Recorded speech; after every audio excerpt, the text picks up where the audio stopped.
So President Cyril Ramaphosa has announced the formation of a judicial commission of inquiry into allegations of corruption and political interference in the country's policing authorities. In addition to this, Ramaphosa has placed the police minister, Newzroom Afrika on leave of absence with immediate effect. Feroz Kachale, a former ANC politician and current professor of law at the University of Witwatersrand, will serve as the acting police minister in the interim. For more on this, we are now joined by political analyst Dr Ongama Mtimka. Dr Mtimka, very good morning to you. Thank you so much for making time for us this morning. Was this the right move for the president, that instead of firing Newzroom Afrika in this regard, that he instead went for a leave of absence? Also, I wonder whether this means that when the president would have consulted the police minister, was his rebuttal so strong against the allegations that the president found that perhaps maybe there could be nothing against the minister. However, though, the evidence or the accusations that have been brought forward are so serious that they do actually require an investigation, even though he doesn't believe or may not believe that Newzroom Afrika himself would be guilty of the crimes that he has been accused of. Good morning to you and your viewers, Aldrin. It's definitely not the best way forward, but it's optimal. Optimal in the sense that politicians are not acting on a slate that is completely objective, and the power that they wield, especially ANC politicians, is very much a function of which alliances are strongly supporting the person in power and which ones are opposed to them.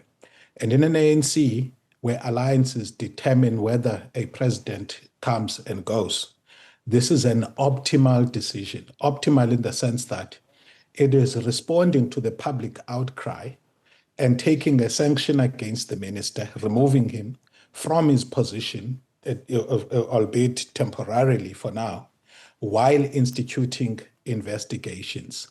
Now, the reason why I'm saying it's not the best, in South Africa, we are yearning for a day when politicians whose scandals come to the fore will themselves resign from public office and allow processes to take place.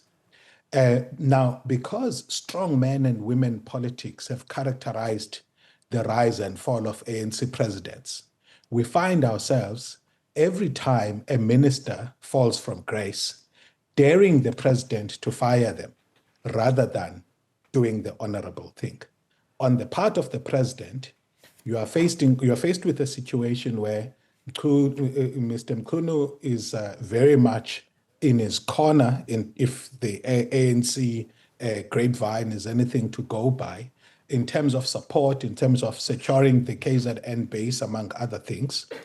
So much so that his hand was forced here based on the public outcry that has come as a result of Lieutenant General Mkhwana's allegations, and the fact that there was a huge public outcry, and the fact that these border on national security, imperatives.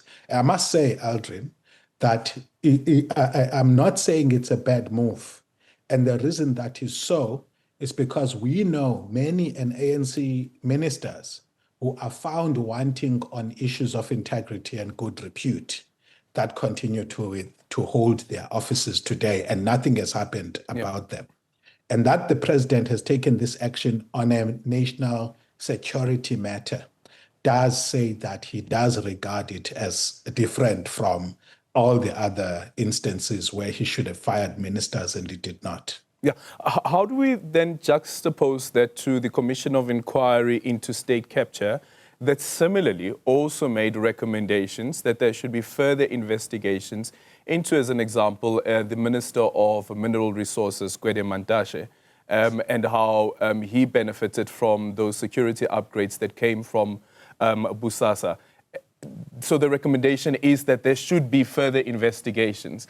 The recommendations out of this inquiry will also be that there should be further investigations. The inquiry can't say that charges should be pressed against this individual because of that separation of power. And could that be one of the reasons, and people look at this and like, if the commission is going to come out and say further investigations yet again, and you have the same old, and what people are currently experiencing with Gwede Mantashe as well, that it's just one of those again. Look to be seen that you are acting.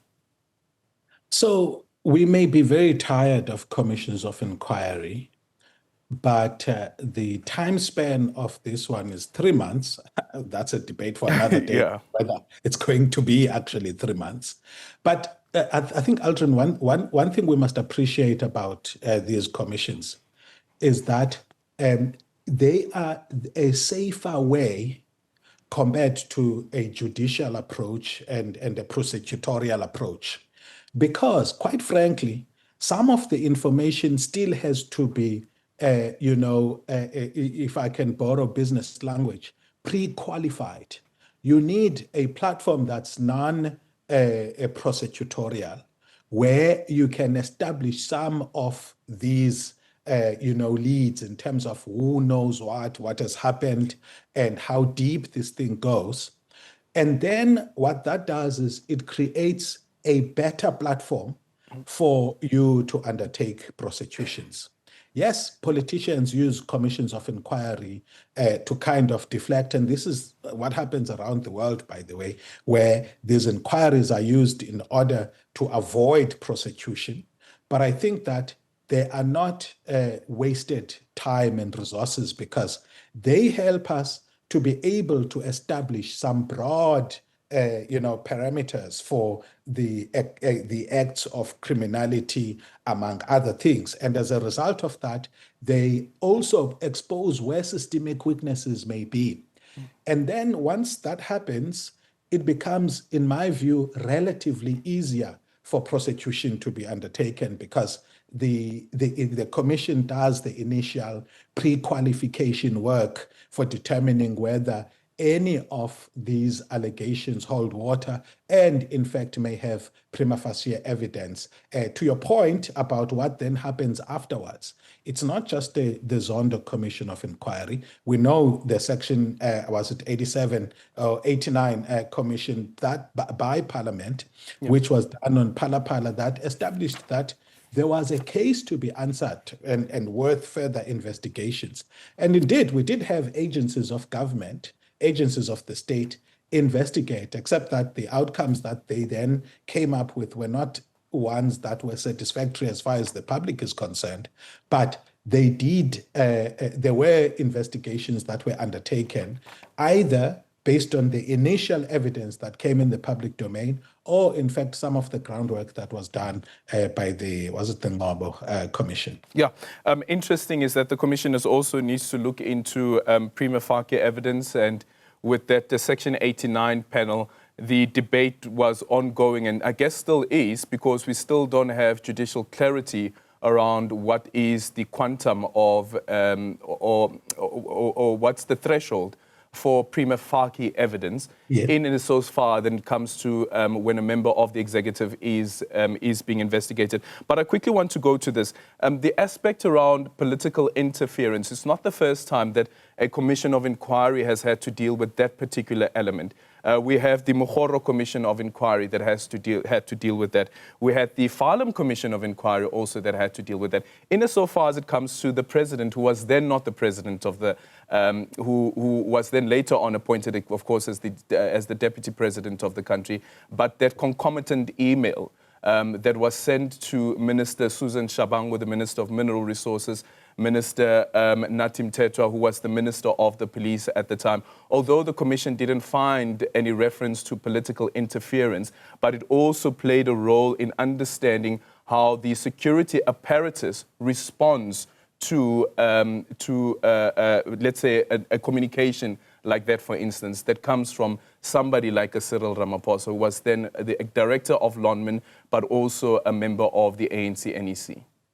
Yeah, so also if you, by the way, just to contribute a thought on what threshold we use to determine the seriousness of prima facie evidence, for me, there's something very clear there.